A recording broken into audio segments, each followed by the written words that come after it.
नमस्कार मित्रांनो, मी राजशेखर परब आणि आपण पाहतात जनसामान्यांचा बुलंद आवाज रायगड टुडे मराठी।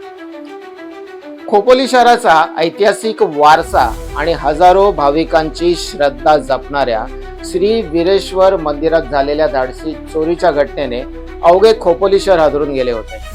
मंदिरातील तब्बल 17 किलो वजनाचे चांदीचे आच्छादन चोरीला गेल्यानंतर नागरिकांमध्ये संतापाची लाट उसळली होती।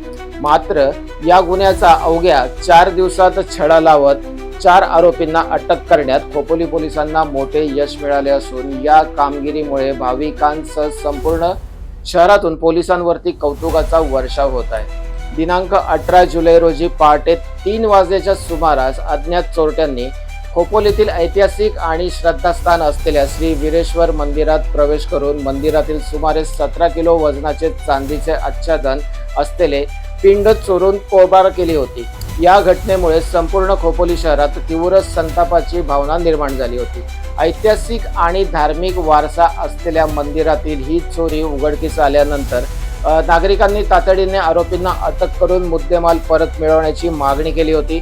घटनेचे गांभीर्य लक्षात घेत रायगड जिल्हा पोलीस अधीक्षक आचल दलाल यांनी स्वतः घटनास्थळी भेट देऊन मंदिर विश्वस्तांशी चर्चा केली आणि तपासाबाबत आवश्यक त्या सूचना दिल्या।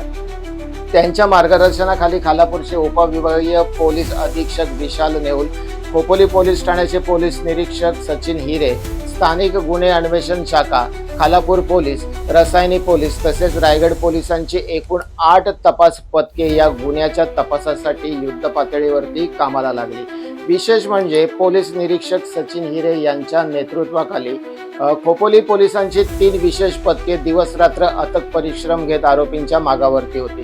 तांत्रिक तपास, सीसीटीव्ही फुटेजेस, गोपनीय माहिती आणि विविध ठिकाणी राबविण्यात आलेल्या शोध मोहिमांच्या आधारे अखेर पोलिसांना यश मिळाले। अवघ्या 4 दिवसात म्हणजे दिनांक 21 जुलै रोजी संध्याकाळी 4 आरोपींना अटक करण्यात आली। अटक करण्यात आलेल्या आरोपींमध्ये अमोल सुरेश कसबे आणि विलास साहेबराव अगिवले दोघेही राहणार शिरूर जिल्हा पुणे तसेच दिलीप राजू जाधव आणि सकाराम छबन गायकवाड दोघेही राहणार पारनेर जिल्हा अहिल्यानगर यांचा समावेश आहे। या 4ही आरोपींना पुढे तपासासाठी खोपोली पोलीस ठाण्यात आणण्यात आले असून त्यानंतर न्यायालयात हजर करण्यात आले। पोलीस सूत्रांकडून मिळालेल्या माहितीनुसार चोरी गेलेले 17 किलो वजनाचे चांदीचे आच्छादनही लवकरच हस्तगत करण्याची शक्यता असून या दृष्टीने तपास वेगाने सुरू आहे।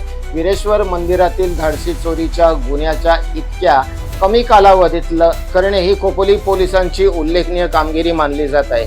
या कारवाईमुळे केवळ गुन्हेगारांवरती कायद्याचा धाक निर्माण झाला नसून खोपोलीकरांचा आणि भाविकांचा पोलिसांवरील विश्वास अधिक दृढ झाला आहे। आता सर्वांच्या नजरा चोरीस गेलेल्या संपूर्ण मुद्देमाल कधी हस्तगत होतो आणि या प्रकरणातील पुढील तपासातून आणखी कोणत्या गोष्टी समोर येतात याकडे लक्ष लागलेलं आहे।